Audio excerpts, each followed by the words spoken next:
Hello, everybody. Welcome to Most Wanted Topics. I'm your host, Kevin Dennison. Along with me, Atomic Tommy. How you doing today, Atomic Tommy? Same as always. Coming at you from Most Wanted Comics here in beautiful Bloomington, Minnesota. Boy, we have really run the gauntlet here the last couple of weeks. Been busy with a bunch of guests in the store. Just a great atmosphere in the store. New issues coming out. Back sales going well. We just had Nord the Barbarian or the Berserker, whichever, in the AWA days, Nord the Barbarian, and then when he went into the WWF, it turned into Berserker. So depending on which character of him you liked was here. And then also the Grappler, who was from the Mid-South Territory Wrestling. He's wrestled all the majors. So it was an honor to have those two here in the store sign autographs. People were getting pictures taken and getting stuff signed. And yeah, overall went well. Now it's all back to normal business and going over comic books and preparing for the ultimate day for every comic store, and that's Free Comic Book Day. FCBD. CBD coming at you hard. May 4th, which is also Star Wars Day, which we will also be having a sale on our Star Wars stuff. So make sure you come and check out the store to see the details of what we're putting together for May the 4th, which is Star Wars Day and Free Comic Book Day. It is going to be a busy next couple of weeks. Yep, there's a lot going on. Stay tuned, stay in touch. Don't rule us out. Don't turn, don't keep those notifications on, because you never know when we're gonna drop something. I want to address something first. We've had several emails, and by several I mean 5. What's all that scribbling on the black tables that you see? Those are actually people that have been here, or I used to run a show called Comic Card back in the day. And whenever we bring in a guest, which from that show or the store here, we make the guest sign the table. So it's just a whole bunch of collections of signatures and pictures that the art, like if it was an artist, like for example, right here that I'm tapping on, Eric Larson sat at this table, and he drew, of course, the Savage Dragon and then signed it. And Paul Pelletier, he drew an Incredible Hulk. Christopher Jones drew a Superman. Sergeant Slaughter signed his name big. Drew a little Yo-Joe thing. And then Larry Hama. And then we've had some athletes on here like Tommy Kramer, Henry Thomas. Who else is on here? Oh, boy. Oh, look, Dave Wheeler's on here. Jake Reed from 3 Deep, Vikings wide receiver. Kenneth Rockefeller twice. Who's on your table? Eric Burnham's here. Tim Seeley's on here. Frank Fosco. Key Champagne a couple of times. Tom Ewan. Tom Cook is on here. Tom Cook just added. Larry Hama's over here. You probably can't see it off screen, but Larry Hama drew a little Cobra symbol over here.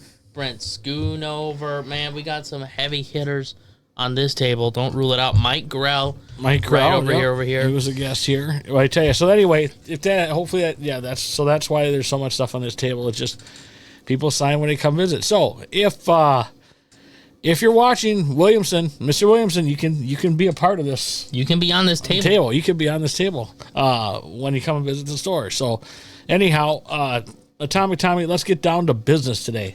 Let's talk about some comic books. Let's talk about some comics, man. I want to talk about Titans this week. We haven't talked about Titans in a few weeks. Okay. I like to rotate the titles, what we talk about. I like to keep things a little fresh around here. We'll talk about Titans. I really like Titans. I don't think enough people are reading that book.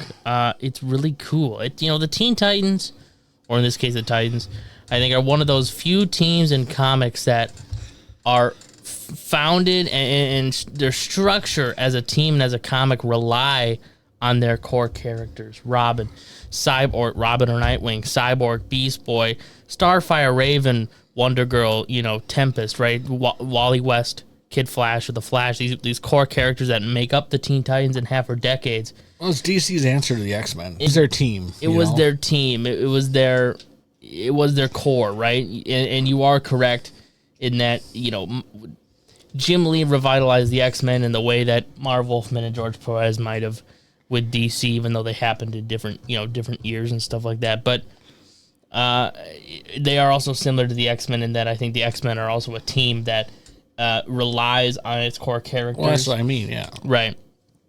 But at the end of the day, this book has all of that and more. I mean, this book, Nightwing, Wonder Girl, they're all here. It's great. The storytelling by Tom Taylor is amazing. The art overall is really good. Trigon is back for another spell at being a villain here. A lot of cool stuff. Raven is potentially evil. We'll have to wait and see. Things are happening. Yeah, that one's a spinner. That one's a spinner. That one's a spinner. We're waiting to see on that. We're waiting to see how that plays out. Will Raven actually do something evil? Will she turn good back at the last second? Who knows? I think she will. We'll have to wait and see on that. But Titans came out this week. I think it's also worth mentioning Ultimate Black Panther. That book really isn't doing anything for me, unfortunately. It's like you have Ultimate X-Men, which is on the very far end. If this is the line, Ultimate X-Men's like way on the edge of it in terms of how different it is from the original timeline in standard X-Men books.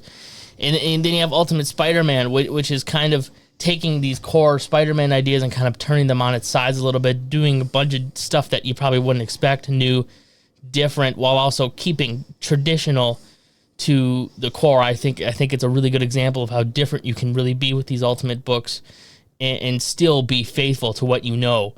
And there hasn't been a lot of complaining about and there hasn't been a lot of complaining about these two, or really any of them in general. But for me personally, Ultimate Black Panther just seems that's kind of stuck. Like it's here, but they're not really doing anything different. There's nothing to do with it. There's nothing to. Well, there's a lot they can do that's different with Black Panther, but they're just not. Wakanda's in the same place it is in the original timeline. Black Panther's still in the same place. Sure, these characters are all still fundamentally the same. Yeah, they're fighting Moon Knight. Moon Knight's bad, but this isn't a Moon Knight title. It's a Black Panther title. So the book isn't doing anything. I don't think it's doing what it's supposed to be doing. And we can go deeper into the differences these books have in a different video, but that's a great take. At the end of the day, I think Ultimate Black Panther sort of drops the ball a little bit. No, it's a well played take, and Black Panther. I've never been a huge Black Panther guy, but the Ultimate Black Panther did nothing for me from book one, so there's no reason for me to turn on to it now.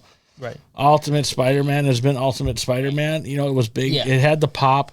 Now it's kind of died down. So I think just your people that know Spider-Man, the loyal Spider-Man readers are reading it now. I think all the speculators are out of it now. Right. So you have just your normal crowd reading it. I would say that at the end of the day, it's not that they're trying to do it. Their biggest difference in Ultimate Black Panther is that Storm, I think, is with Killmonger, which isn't really that big of a difference, but it's there. I think it's interesting that Storm is here at all, given where we're at it with Ultimate X-Men. I think there's some connections that can be made there, given that there are no core characters in Ultimate X-Men currently, which is another discussion we can have. Let's just talk about what's sucking all the air out of the room. X-Men 97. X-Men 97 is sucking the air out of the room. Man, that show is amazing. It's taking over everything. I mean, everybody coming to the comic. I mean, we used to have boxes, Uncanny X-Men sitting there. Now X-Men, Uncanny X-Men. I mean, we can't. There's people. Every now picking through the boxes, buying books, spec book. Everything's a spec book now because X-Men. Well, and rightfully so. X-Men 97 is crushing it. Everybody's liking the show. They're digging the show, and they're bringing these people in. I mean, Gambit's now super popular again. And, exactly. It's the first time in years that I've seen, and I mean years, because it's been a while since Marvel has really put something out this popular and this widely sort of loved show. It's been a long time since they've done something like that outside of Spider-Man No Way Home, but that wasn't really anything comic oriented, so that didn't really do a whole lot for the comic book market. Like Ultimate X-Men, X-Men 97 is right now. And it's been a long time since a Marvel production or show or movie or whatever has popularized a title this much. It's been a long time. There's always a lot of hype for it. There's always speculators, always people picking up, the newest book or whatever, but it's been a long time since regular fans have jumped on something like this from a show. Well, it's not only the comics either. The action figures are super popular. Action figures are super popular. Wolverine is going on eBay for what? Almost $70 now. Wolverine. It's just been a long time. Yeah. And I think it's cool to see again. Yeah, it's good to see the hype, and it's good to see people interested in the specking is kind of fun because you get to watch all these people that have Yeah, I'm just here to look for some comics. Do you know where's your X-Men section? Well, the thing is that the speculators have been doing it. They have never stopped. They don't plan to stop. The difference is that regular people that aren't trying to make a buck off every book that might have something to do with a movie, just don't care anymore. Originally, if we look back, pre-pandemic and pre sort of the drop off of Marvel, a lot of people were jumping to the spec books because they thought it was going to, it was still kind of new and everything was all coming out at the same time. Oh, this is going to happen, this is going to happen. Everybody's kind of into it. But as time went on and sort of as things for Marvel slowed down, collectors, regular people stopped really caring about speculating on the books. So it was just the speculators and the flippers trying to make this buck. So, they don't matter, right? You can't really count them because they don't matter. It's the regular people, it's the regular collectors that you have to look at when talking about the influence on the market of a show. And Ultimate X-Men is the perfect example of what a show can do when it's this popular. I mean, people always say that superhero fatigue is real, but is it really? I mean, everybody loves this show, and they're showing it in the purchases. And purchases of both the toys and the comics. X-Men 97 has really sucked the air out of all the other It's not a superhero fatigue. It's a bad movie fatigue. People are just tired of seeing shitty superhero movies, and they want to see good stuff. And when they see stuff they like, they follow up on it. We've seen it with Spider-Man Across the Spider-Verse. We've seen it with Guardians of the Galaxy 3, and now we're seeing it with Ultimate X-Men. And we even saw it with the Batman 2 years ago. So, I don't know. This kind of spiraled out. But anyway. No, but it's a good conversation to have. And it's kind of fun to see the store rock a little bit with some titles that haven't been selling before. Yeah. And it's good to see that people... Well, good for everybody. It's good for everybody. The show's doing well, so good for them. The store is doing well because it's bringing in people buying books. Mm-hmm. And it just it spreads around. It's trickled down to everybody. So good. What else is coming out? What do we want to talk about now? Oh, coming out? Oh, yeah. We got some stuff this week, man. I know. It's some good stuff coming out we got to get to. First, coming out this week, Flash number 8. You guys can see it behind me. Wow. Look at that cover. Oh, absolutely amazing. It's what I love about this character and the covers. I might pick up 2 of them. Anyway, the big one this week, Creature of the Black Lagoon Lives, number 1, Universal Monsters. Dracula was big. Creature's about to be even bigger. This title's going to be insane. A lot of hype for it. A lot of excitement. What do you think? Are you going to be picking up Creature? As long as they keep it true to like the old stuff, the old fashioned horror, the old EC comics, all the old stuff. Those were horror books, and as long as they do it like that, I'm all in.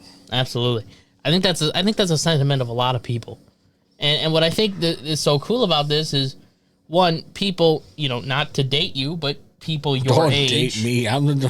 People your age can appreciate this book in a way that I might not be able, or people of my generation might not be able to. Obviously, there's people my age, myself included, that know of Creature and have a sort of grown respect for this character off of our parents raising us. But we really should get Kent in on this because Kent's really into the horror stuff. We should probably do a short interview with him sometime. We'll have to do a review with it. We'll do a short review next week how he liked the book, because I like horror, but he really likes horror. We'll see if that flies. We'll see what he has to say about that. We may get him on camera yet, folks. People want to see this infamous Kent that works here. Yeah, but no, I think it's a great way to maybe introduce younger people who don't know what Creature is to this character. And I love when comic books do that. They did it really, and this is an Image production, guys. They did it with Transformers, they did it with G.I. Joe, and they're about to do it with Universal Monsters, and it's going to be sweet. As long as they don't screw it up. It's Image. I don't think they will. Yeah, they're on a hot streak. Image is on a hot streak. They've had it together. If it was a Marvel book, they'd have Creature of Black Lagoon in high school trying to figure out his life and what's going on, or some stupid stuff like that. It was Marvel. If it was Marvel, it would be like, who do I like? Whatever. But I think Image has it together. They're going to keep it to the tradition of Creature for the Black Lagoon. So, but yeah, totally. I'm excited for it. I can't wait for it. And we'll see what happens. That's this week. That's this week in a nutshell. Looking forward to it. All right, everybody. That's all we have for you this week. Not a lot going on. We're in preparation mode for Free Comic Book Day. The Mighty Ma Fu is going to be up doing a short this week, so make sure you watch out for his stuff. If you like what you're seeing here, make sure you smash the like button, of course. Subscribe to the channel, and let's give our shout-outs this week. We got Jimmy the Souser, we got Matt, JD, we got Tanya, we got Sarah, we got Jennifer, and, of course, we've got Logan, we got Scott. Who am I forgetting? Anybody? Oh, Richard. Sorry, Richard. All right, we got you in the mix there. All right, so shout-outs have been given. We'll see you next week, everybody. But wait. There's more. There's more. Because we have yet to talk about the hot ticket this week. Transformers 1.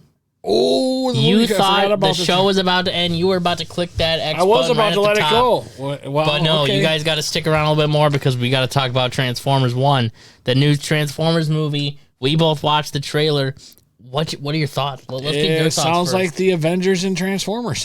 That's true. I mean, that's very Since they're the ones doing the voices, right? I mean, we got Scarlett ScarJo Johansson doing the voice, and and then we got Thor in here. I mean, we got the Avengers in Transformers. I think that's a great way to put it. I think that's what it is. I think so, but I'm excited. Anything Transformers, that's our jam. We love Transformers. We're gonna give it a shot, no matter what. We're gonna give it a shot.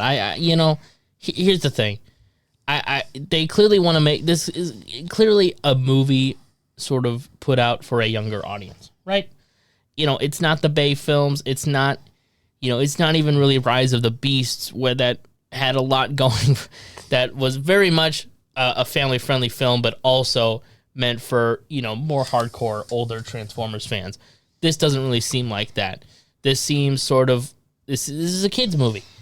And I think that's a I good way don't to think put it. that's a problem. I just think there are better ways they could have gone about it. If we look back last year, the TMNT movie came out. That was super popular. It was a kids movie. It very clearly meant for kids, but it also had plenty of elements and things that people of all ages could enjoy.